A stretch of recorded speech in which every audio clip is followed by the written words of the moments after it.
We are going to Coffee Linya Museum. It's the first house in Silay to be opened to the public in 1962. I'm sorry. This is the house.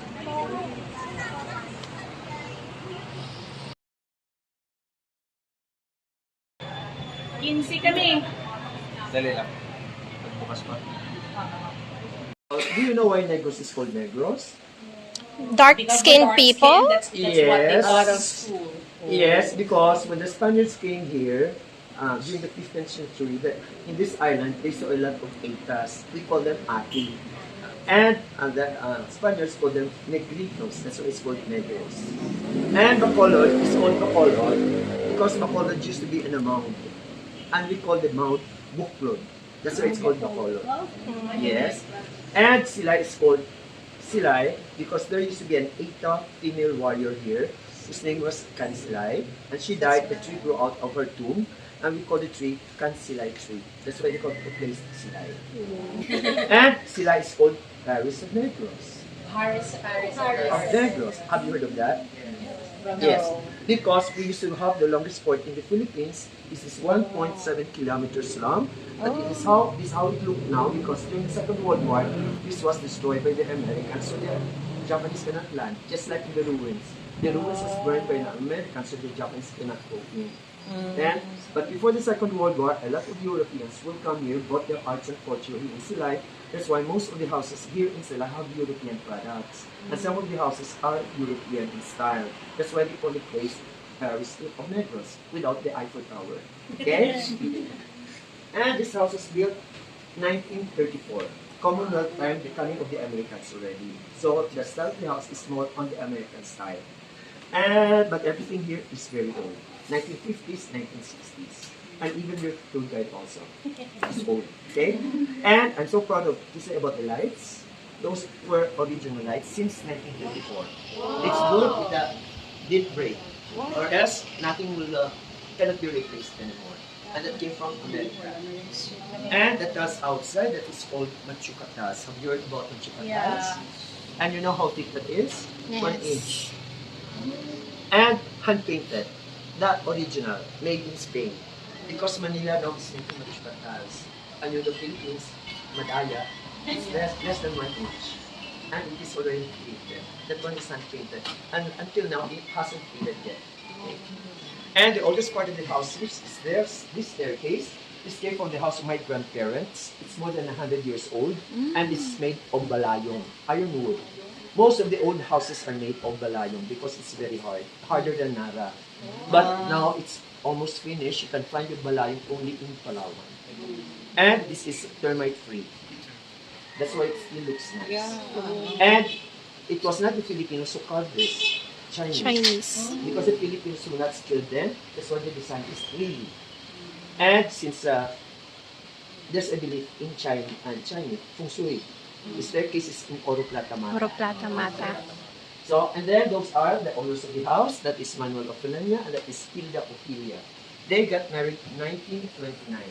And when they built this house in 1934, they already had their second child, and this is their second child. This is only one person. His name is Ramon. And he was the one who converted the whole house into a museum. So everything you will see here is all about himself and his collection. He started in the 1960s. And he used to write in the Philippine Herald. And he was together with Betty Romulo. Naabutan niyo si Betty Romulo? The wife of Carlos P. Romulo, the former representative to the UN. Okay? And they were both fanatics in arts. That's how they started their collection of arts. Okay? But unfortunately, he died 5 years ago at the age of 87. So we took over. But you are fortunate because if you will be the one who will guide you, it will take you 2 hours. Because he knows everything. While us will take us only 30 minutes. Okay? So we will start with the question and answer. Former President of the Philippines. He is in the 20 peso bill. Yes. Okay. And it's made of resin. Do you know what resin is? Yes. So powder. They solidified it. So it's like a plastic. And this was made by national artist Guillermo Tolentino. Oh. Oh, you know what they did? What? Yes, you're from UP? Oh, you will have something to explain upstairs later. And also, Bonifacio Shrine sa Commonwealth. Okay. And shall we continue? And these are my grandparents, parents of my mother, Silvestre Ovilla, Bonifacio Ledesma, parents of my father, Honorato Ofelenio, Margarita Severino. They all came from Iloilo. Most of the people here in Silay came from Iloilo. They transferred here in order to have a sugarcane plantation. And when they arrived in Silay, there were very few houses. So whatever land they saw, unlike it, is theirs already. That's why most of the old houses here have big lots. And I think you don't know that this is the only it's happened only in Iloilo. During Spanish time, our names were in Ilios. So it was changed by the Spaniards into Spanish. So if you come from Haro Iloilo, J, the first letter of your family name should be J or H. So the Halandones, the Opilenes came from Haro Iloilo. If you're from Pututan, P, the first letter of your family name should be P. Yes. That happened only in Iloilo. So if you have friends from Iloilo, you try to ask the history. Because that happened only in Iloilo. Okay? So maybe there's a okay? And we are 9 in the family, 6 girls and 3 boys. We are all in the arts. And my brother Ramon used to be stage actor when he was still a student. He was in the part of Judas Iscariot. And 2 sisters who speaks piano, used to teach ballet, plays the violin, operatic singer. He has a son. The older people knows the son. The younger people knows the son, the daughter and the son. So where do you belong? The younger, the older? The younger. Carla Arellana. Yes. So the father is great teacher Arellana. That's the son of my sister. Yes. And his sisters used to be dancers. And I'm the youngest. I'm the handsomest. I used to perform in the oldest theater in the Philippines, Plaza Norton, Metropolitan Theater. That was in the 1970s. And this piano, more than 100 years old. Once you see a piano with a candelabra, that is to say this name from Europe. So this is from Germany, Steinway. Mga dad, can you sing Ebony and Ivory, please? Ebony and ivory, side by side. No, we are all in perfect harmony. That's enough. I let them sing because it's about the piano. That was sung by Stevie Wonder and Paul McCartney. Ebony and ivory, and they are in perfect harmony. So they're singing about the piano. So would you like to touch an ivory? Tapos hindi siya yung open. Oo, siya. Wow. Would you like to come back here midnight tonight? No! You can hear a very good sound. Because they are all dead. They are only two living. So we have a pianist, you have a singer, you have a violinist. You have a concert. Okay? And my mother, when she was 19 years old, she was Miss Silay during the Carnival season. And do you know what this is? Plancha. Plancha. Oh, they know. You're very old already. Old soul. During the Spanish time. We have that at home. From China. So you put the cooling coal, wooden handle, and made of brass. And one husband said, it's not only for irony. Ano yun? Papalo. Can join me. This is just finished. a video. I want to see you because I've been watching your videos sa YouTube. Okay. So Rene. And this living room set was a wedding gift, 1929. Wow. And Nara at Solovia, original. You can still sit on original pa. And whenever you see a design that is curving, that is called Art Nouveau. If it is straight or horizontal, Art Deco. Oh, so that's the okay. difference there. And this sofa, my brother just bought this to make it look elegant, the living set. And that is called Butterfly Sofa. And actually, my brother wanted to place it there to explain it to you the purpose of the sofa. You know the purpose? For If you are courtship. courting each other, the boyfriend will sit there, the mother will sit here. The girl, the guy, the mother, and the son. Watch over. these are all the children of my 6 sisters. 22 of them. And this is Ray PJ Adriano, the father of Carla. And this is Jojo, who used to dance also sa Kuya Germs before. And this room used to be the receiving room of my father. Coming from the farm, he will deal with the farmers here. And then after we eat lunch and merienda, sleeping time, it's a custom here. We sleep here from 1 o'clock to 3 o'clock in the afternoon. Chester. And after that, the mothers have nothing to do, so they will call each other, come here, come to our house, let's play. Play. Mahjong. Oh, yeah. It is a game here in Negros, and until now they're still playing it on weekends. And they will play here from afternoon till 10 in the evening. So sometimes they will put a cot in beside them so that they can rest in between. This is our statue. It's made of ivory. It's more than 100 years old. Wow. And made of golden thread. And the thread itself is glass. You can come in, don't be afraid. And my brother, he was the first Filipino to be featured in the Reader's Digest. Wow. And the contents is about his collections of paintings that you will see upstairs. So upstairs are all paintings. And he joined a competition in photography. He won first place because he got the right timing of taking of the picture of the passing of the baton in a relay. Because when you take pictures before, it was 8:8. So he got the right timing. And ladies, for you ladies, my brother placed himself there so you can see him half naked. Are you happy? Because this was in 1960s, he was the first Filipino in the Philippines to model a speedo. And nobody was wearing bikini before, so it was considered bold and he's very daring. Yeah. Okay. And Ray PJ, before he became an actor, he used to model Pepe jeans, which was very popular also before the coming of the Levi's. And until now, Pepe is still being sold in Europe, made from London. Okay. So, are you happy seeing my brother half naked? Would you like to see me naked? Let's meet there. During our show at the Metropolitan Theater, that was in 1980s. Actually, I'm not naked yet. Nakas unitary. And that's a story, legend of a mountain in Bicol called Bundok Bangkay. And that was during the Spanish time. The lady was rich, the guy was poor, so they're not allowed to get married. So they eloped, they went to a forest, both of them died in the forest, and a mountain grew out of them, called Bundok Bangkay. That is the legend. And the next room is supposed to be the bedroom of my parents, but we're not going in there yet. Actually, the structure of our house here, one bedroom downstairs for the parents. All the bedrooms upstairs for the children, so they can be watching if they're going down. That's how it was before. Yes. And since it was converted into a museum, into a library, I moved everything that belongs to my mother in this room. And this is just an extension of the house. So let's go in. Sorry, they didn't open the window, ha? Kila. And Gansilio. You did Gansilio before? This was done by my mother in 1970s. And especially for the guys, the bed, the cabinet, and the dresser, wedding gift also to my parents in 1929.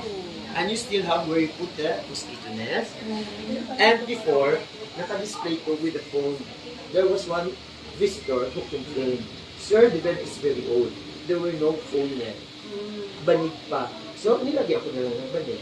Okay. So, Nara, banig, Solihiya. original pa. It hasn't been changed yet since 1929. And sir, we are 9 in the family. We understand. We were made here every 2 years. So they used the bed for 18 years. But I doubt if they used the bed. Maybe the floor. Oh my gosh. Okay. Anyway, after that, we were all born in this bed. There was no hospital. Wow! And then, a baul. Usually, a mother has Yes, a baul. baul. That's where she used to put her wedding dress, her Traje. and the names of the children. And your mother's very detailed. In her notebook, beside the name of the children, she even wrote the time the children were born. Yes, that's how detailed the model. And from China. And you look at the lock, it is horizontal because you insert the key on the side. Yes. And there was no bank here also before. We're fortunate to have a vault. And you look at the wheels, it goes only sideways. Yeah. That's why it cannot be Moved out. hindi Easily. manakaw. Sir, question. Yes. Is it safe to assume that you were one of the affluent families here during... No, before, whenever you have Sugarland, Hacienda, you're considered rich already. And I suppose you didn't know, Negros, after the Spaniards, when they left, Negros separated from the Philippines. Didn't know that. No. For 3 years, they was called Republic of Negros because they were so rich because of the sugar cane. But when America bought the Philippines, they want to be bought also. America will not buy them if they will not return to the Philippines. So they're forced back to go back to the Philippines. So they were an island, they were a country in 3 months. Negros Island, Republic of Negros. No, it's Negros But, Island region. yes, but it doesn't mean to say that if you have a sugar land here, you're rich. Because there's a sugar land, and it was a trend before to have a lot of children. So you divide the lands into the children, and the children who have children, they divide the lands into the children. So nothing is left. Okay, so you proceed.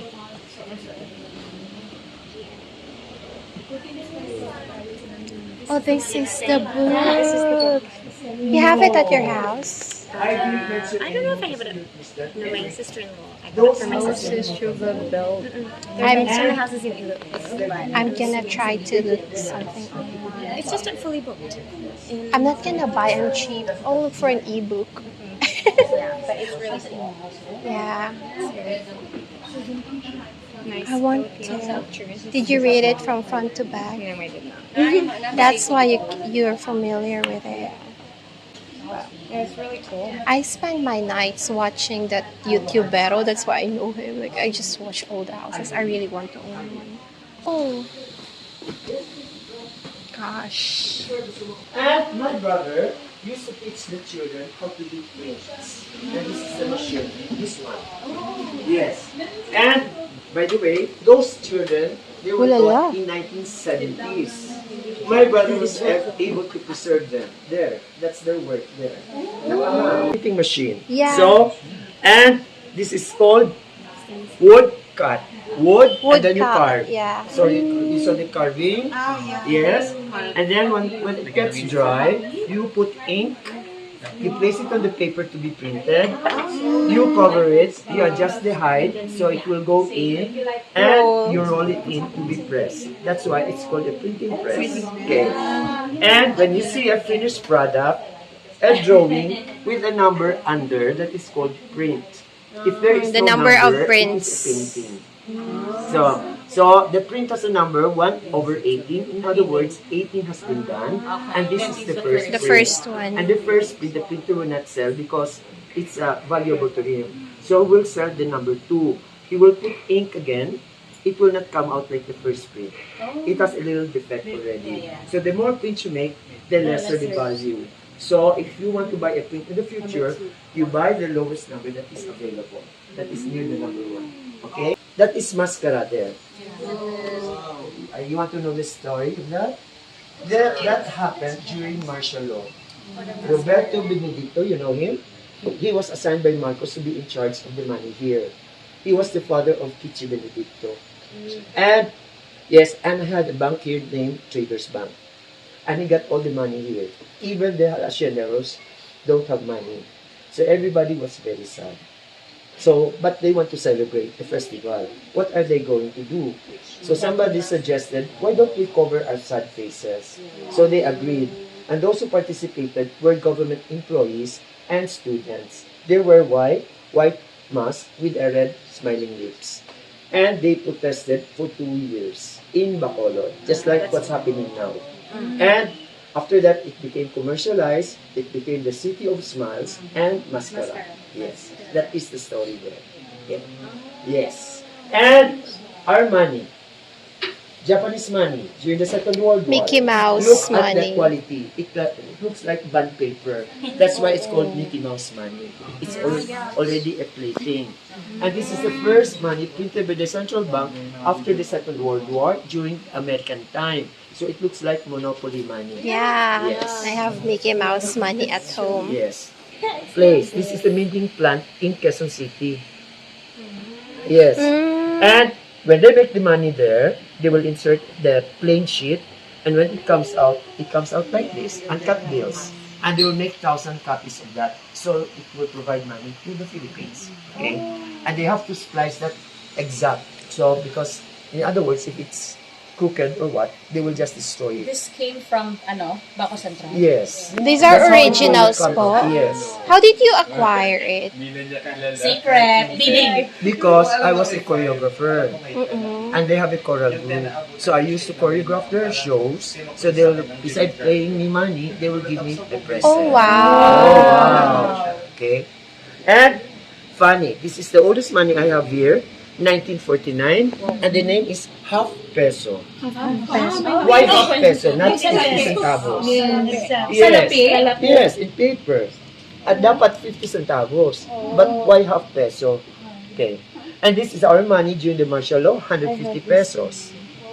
And during the first SEA Games in the Philippines, that was in 1991, they made a silver coin of 150 pesos. Wow. And would you like to ask me why I got that? How did you get it? Connections that we don't have. Yes, because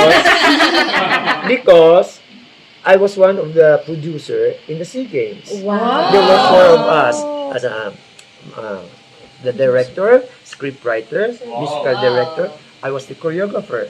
And I choreographed the opening number, and I have 4,000 dancers. Wow! The Rizal Memorial.